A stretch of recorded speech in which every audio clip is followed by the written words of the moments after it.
Bonjour à tous et bienvenue dans Trading Square, votre espace dédié aux analyses claires et objectives. Chaque semaine, on décortique les actions, les matières premières, le Bitcoin, afin de comprendre ce que le marché nous dit vraiment.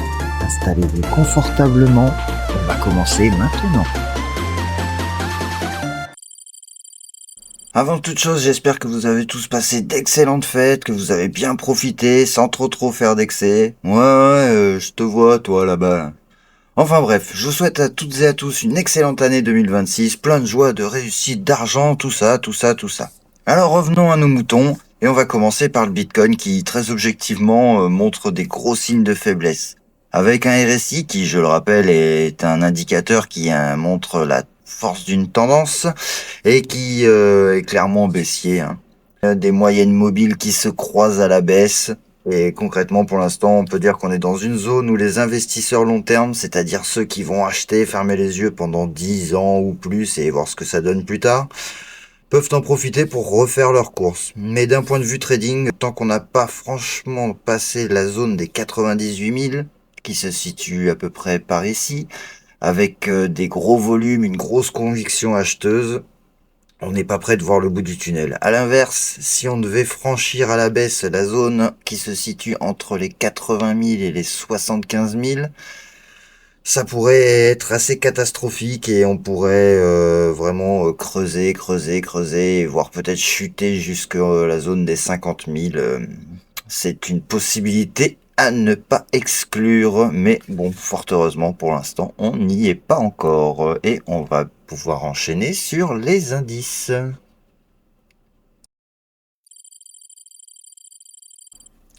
Et on va commencer par les indices US. Alors là, par contre, c'est vraiment le monde des bisounours, hein.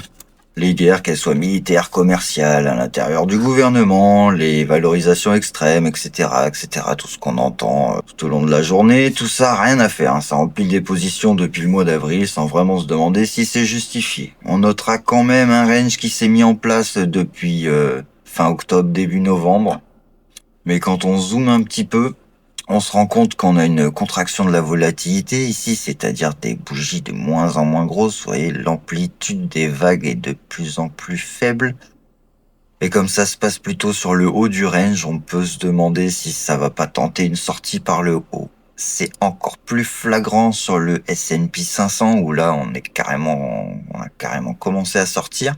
Et le Dow Jones, alors là par contre, il est en roue libre depuis sa reprise de avril et ça s'arrête pas. On n'a pas de consolidation, rien du tout. Ça monte. On n'a pas eu de rallye de fin d'année à proprement parler, mais on peut quand même dire qu'on a eu un rallye toute l'année.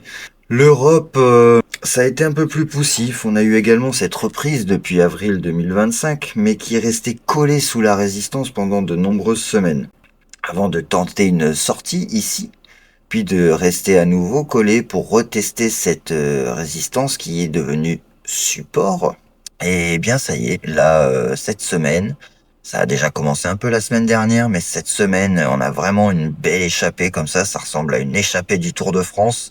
Pour rappel, pour ceux qui débuteraient, quand on parle de résistance, c'est une zone où le prix tape plusieurs fois, vous voyez comme ici, voilà, et qui est renvoyé vers le bas.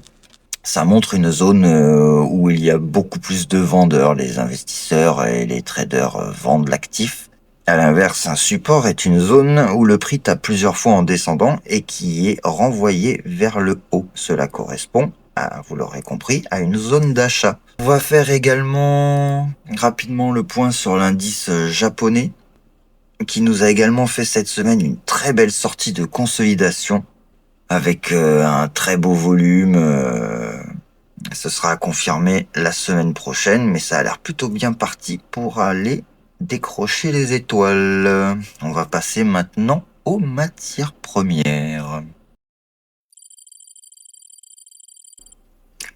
Alors, les matières premières, ça va aller assez vite en fait. On a le gaz naturel qui est sur le niveau support de 2025.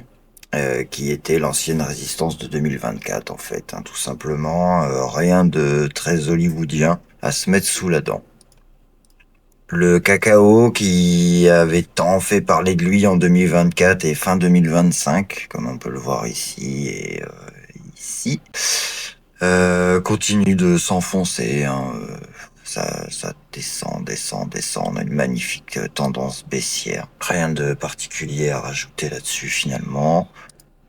Le Gold, quant à lui, après son rallye de septembre-octobre, qui n'était pas réussi jusque-là, a tenté récemment de sortir de sa petite consolidation qu'il a fait ici.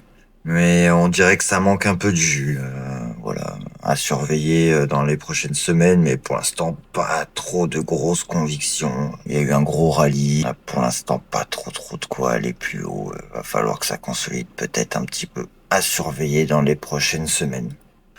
Le pétrole, quant à lui, continue de faire du surplace après une longue et interminable descente aux enfers. Et moi, il se passe pas grand-chose sur les matières premières à l'heure actuelle. Voilà, ce sera tout pour cette semaine. Merci à vous de nous avoir suivis.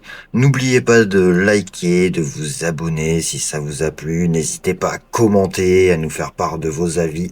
Ça nous aidera beaucoup afin d'essayer de vous apporter un contenu sur mesure, pertinent et accessible à tous. En attendant, je vous souhaite à toutes et à tous une excellente semaine, de bons trades et plein de bonnes choses. À la prochaine.